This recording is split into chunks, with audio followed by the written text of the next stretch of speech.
Sabi ni Essie, maganda to should couples tell each other everything? Sa amin, sinabi na namin in the past, marami na kaming videos about it, na pag nag-asawa na kayo, dapat wala talaga kayong tinatago because pinagkaisa na kayo And in the moment nagtago ka na, actually sa RM, lampas 10 years na kami, parang lahat ng problema halos dyan nanggagaling. Hindi niya sinabing bumuli siya ng motor, hindi niya sinabing nagbibigay siya sa pamilya niya, sa mga kapatid na batugan, hindi niya sinabi na nagsusugal siya, natalo siya ng 60,000, di ba? Na-tabloid pa yon, yung nang hold up siya kasi nga nawala yung 60,000 niya, hindi niya daw masabi sa misis niya. Wala pa dyan yung cheating, di ba? Yung LDR ka, meron kang workmate, nahuhulog ka na dun sa workmate mo, or nagka one night stand ka sa Dubai as an OFW. So, sa amin, on the general, maganda talagang wala kayong tinatago. Ngayon, ano ang kabilang, yung sa debate na yun ano yung kabilang side, ang sinasabi nila? What sa akin RM, magandang hindi ko nasasabihin. Kasi ang popular line,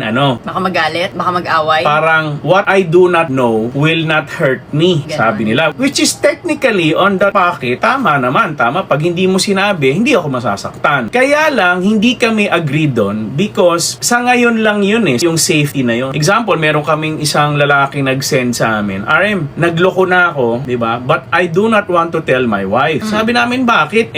Full-blown na yung affair mo. Sabi niya, kasi ayokong saktan siya. So, it's a very convenient palusot na hindi ko nasasabihin or I will not be honest dun sa pinagkaisa kami ni God na asawa because masasaktan siya. So, in order not to hurt my wife, I will not tell the truth na may kabit ko. Sounds good. Pero ganyan naman tayo mga human nature, di ba? We find ways, we find creative ways para ipalusot. Maganda yung tunog. So, maganda yung tunog. Ayoko ma-hurt asawa ko, I will not tell the truth. Pero, eventually, dahil talagang meron ka namang kabit talaga, malalaman din naman ang kabila. Just like sa RM, marami na, nalaman ko, nagbigay ka pala sa nanay mo na hindi ka nagpaalam. Binigay mo yung family funds natin. Or yung isang kapatid mo na batugan. Tapos sabi ko, wag mo nang bigyan kasi nagsusugal, nagda-drugs. Binigay mo pa rin, hindi mo sinabi sa akin. So, all of these things na hindi mo sinabi because the denial is, ayoko makasakit ng tao. So, I lie about it.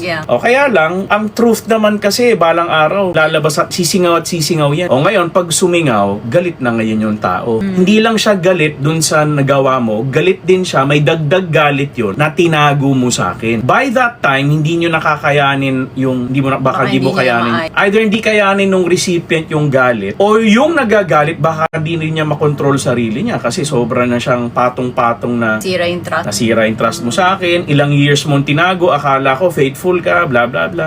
Inubos mo yung family savings, di mo sinasabi naglalaro ka ng sugal, whatever. So, pwede naman, tama? Pwede naman na wag kayo magsabi ng to. Pwede naman. My short answer to that would be, short term pwede mo nang gawin, pero long term hindi siya maganda kasi personal experience ko, ganyan din ako I don't like to tell things kasi natatakot ako, baka magalit ako, baka magalit siya, baka mag-away kami, baka ganto ganyan. Ang dami kong takot. So, hindi ako nagsasalita. But, yun lang, lalo na sa experience ko with living with him. Sa una, nakakalusot ako, pero long term, yun nga, meron talagang way na lumabas ang katotohanan. And pag lumabas yung katotohanan, it always ends up worse for me. So, hindi ko siya na ngayon nire-recommend na may tinatago, lalo na pag mag-asawa na kayo. This is RM, Relationship Matters. Your online ninong and ninang saying, wag pera-pera lang ang pagkuha ng ninong at nina.